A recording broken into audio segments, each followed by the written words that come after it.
Get to like 7,500. Today we are running a Manitowoc model 14,000.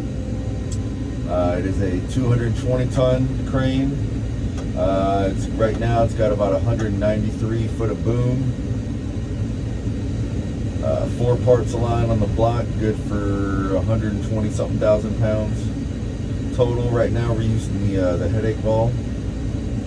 They're cutting some of these concrete piles down there about where the tip of my finger is. They're going to cut those piles, and I'm already rigged up and tightened up on it. And as soon as they get cut all the way through with their machine, we're gonna take it out of there. So it might be a couple more minutes before we're actually lifting it out of there. So I guess I'll just talk. But I ran dirt machines for a long time before I broke into cranes. Anything big and yellow, the Tracos, the dozers, the front end loader, just get all the dirt machines. And then I finally broke into cranes about 3 years ago. Ran pretty much only swing cab cranes, Tadano 100 ton, 80 tons, Grove 30 ton, 50 ton, 60 ton, 70 ton cranes for the most part. My company uses a lot of Groves, and now we're phasing into the Tadanos. The Tadanos, the Japanese cranes, are so good. They're comfortable. They are a little technical. They're a little fidgety, with the electronics and all that. But they are such good cranes to operate when it comes to just running the crane. My goodness. This one, however, this Manitowoc that I'm on right now, this Manitowoc 14,000, has got 24,101 hours on it. So she's an old girl. But the controls feel good. The boom feels good.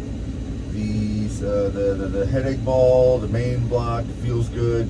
But the swinging's a little gritty. The operator, I'm filling in for an operator right now. He's not here today. But the operator that usually runs it, I've talked with him before, and he says that there's some bearings going out, and you can hear it when you get to a certain part of the swing. You'll hear it crack every once in a while. I guess those broken bearings or whatever's down in there, something's in there messed up, and it's broken. And being that the cranes are really expensive to fix, they figure just run it anyway. I mean, she's gone 24,000 hours so far. May as well fucking run it until she dies. So. But it's a good crane, good solid crane. Some nice easy picks today. Nothing. I mean, I got the headache ball, so it's nothing too heavy. If you know anything about cranes, you typically use the headache ball, which is. See if I can zoom in. See it? It's just a ball right there. Can we zoom in? Yeah, right there. It's just a ball with a hook on it, and that's used for the lighter lifts that you make. We'll zoom in a little more. That's good right there. You use that ball for the lighter lifts because it only has one line on it. All it has is the one cable. They call it rope. And all it has is the one rope coming down to it, and that's it. And then that rope is good for its safe working load is 31,500, which means that it'll hold 31,500 all day long without a problem. The braking strength, however, is much higher than that. It's not going to snap until much higher than that, but they implement a safety factor. This is non-rotation resistant wire rope, so it is 5-to-1, I think, which means it'll actually break at 5 times 31,500 pounds, which is a hair over 150,000 pounds. But still, as a general rule of thumb, you never want to go over, even though the wire rope can hold a lot more, you still never want to go over 31,500 pounds. My company has a policy in place. If you ever have to lift something that's going to use up 75% of your rating, you have to do a critical lift plan where you involve safety in the air. All the white hats, all the superintendents and supervision and safety has to sign it. A competent crane operator, planer guy has to come sign it. So, which is kind of crazy because the crane itself, it's already in the load chart. The crane is already derated to 75%. Let's see here. So this is the load chart for the machine. You'll see here, you know, let's say 30-foot radius with 193 foot of boom. Let's say at a 30-foot radius, I'm good for 170,000 pounds. Well, it says I'm good for 170,000 pounds, but it's actually good. That's actually 75% of, you know, whatever that would be. I guess about 225,000 pounds. They do it like that. That's just the safety factor they put into the crane. I mean, there's all kind of safety factors played into it. So the crane might say it's good for 170,000 pounds right there, but it really can lift a lot more than that. And some companies will let you do it, you know, some smaller companies, but my company's, you know, pretty safety oriented, and we're on a really big job site right now, so you don't want the accident. So the best thing you can do is just go by the manual. If the manual says you can or can't do it, I don't give a shit about no fucking, we used to do this back in the day. No. Just go by the manual. If you go by the manual and the load chart, you'll never go wrong. Just go by the manual. Some people say, and that headache ball, that red headache ball that I zoomed in where the hook is attached to, it weighs 1,300 pounds. And some people will say, damn, dude, like, why has the headache ball got to weigh so much? Well, the 1-inch wire rope, the cable that it's hooked onto, all that weighs 2.39 feet, 2.39 pounds per foot. So right now, at the very tip of the crane is about 190 feet. So you do 190 feet times, you know, times, oop, there it is. Look at that. Oh, we're in business, boy. All right, let's swing over to the right, left rather. And we're up. Got a little crazy on there. Let's catch it. Pump horn. Let me boom up. There's an excavator sitting right there. Let's not hit that today, just to be on the safe side. I could just lift it and hoist it way up, but I'm not going to do that.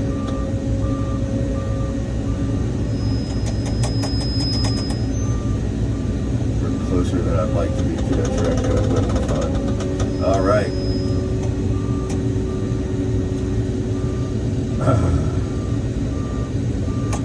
Now we're swinging. This thing weighs really only a few thousand pounds. They got it rigged up good. I got a swing, and I know that the place that it's going to be set, the set point, that's my rigger on the radio. I know that it's about 65 feet out, so I'm looking at my LMI, and I'm at about 78 feet out right now.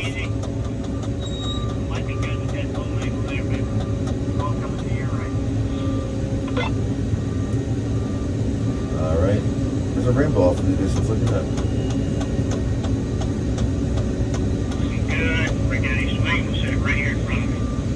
Alright, that's where he wants it. The swinging on this crane is weird. You gotta you almost gotta break it loose, you know, to get it going.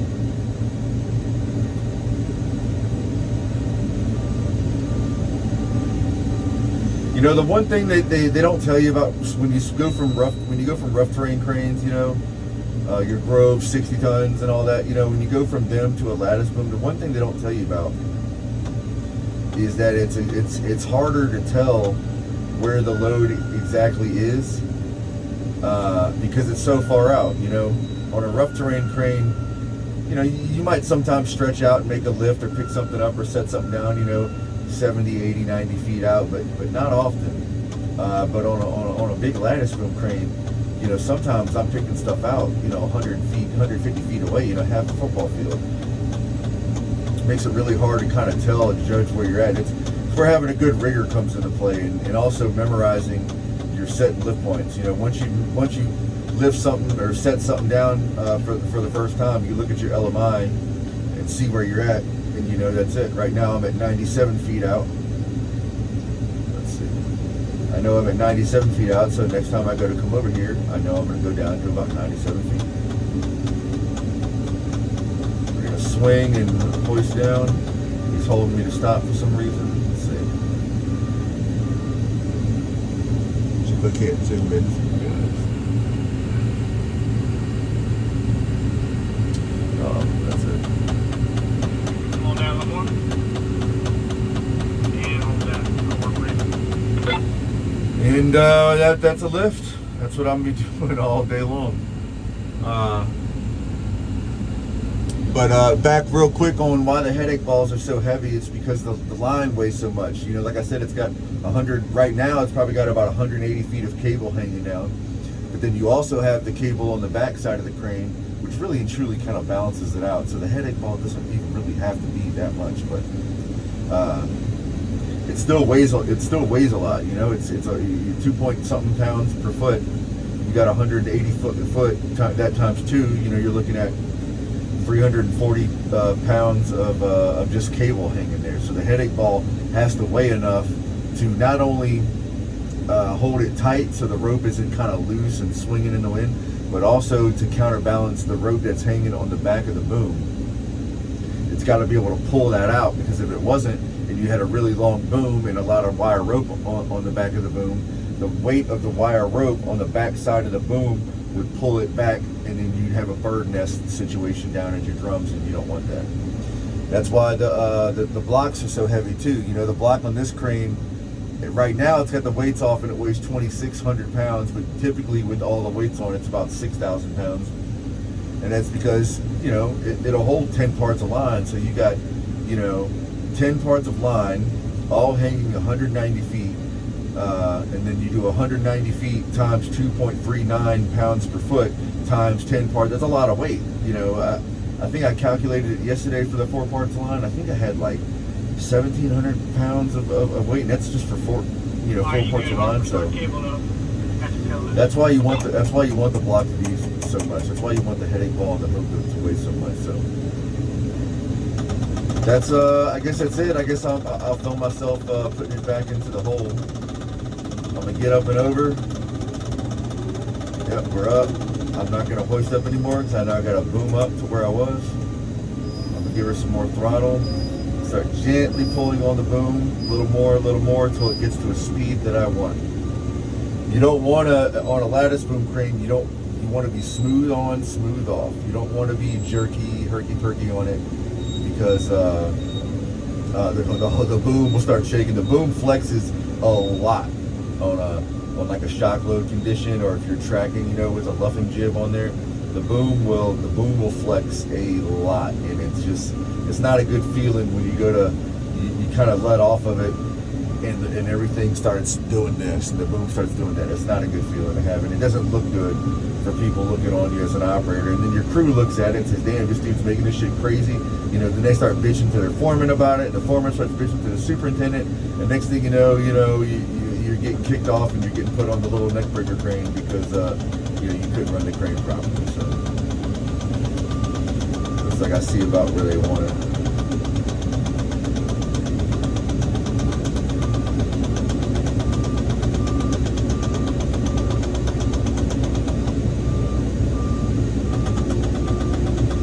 Bring it back up just to here. Yeah, right in the corner. Should be close on your boom. Go ahead, on your swing. Go ahead and start booming down.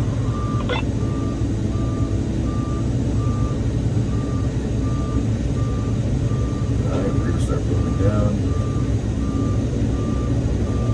We gotta go about where that ladder is, if you can see it.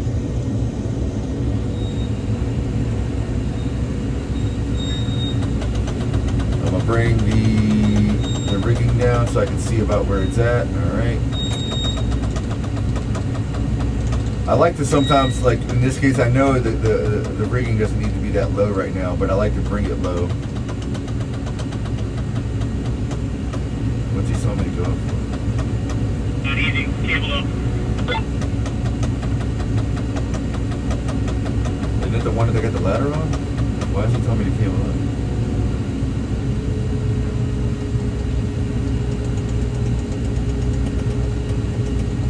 Oh, we're going to this. Okay, I guess we're going to this one now.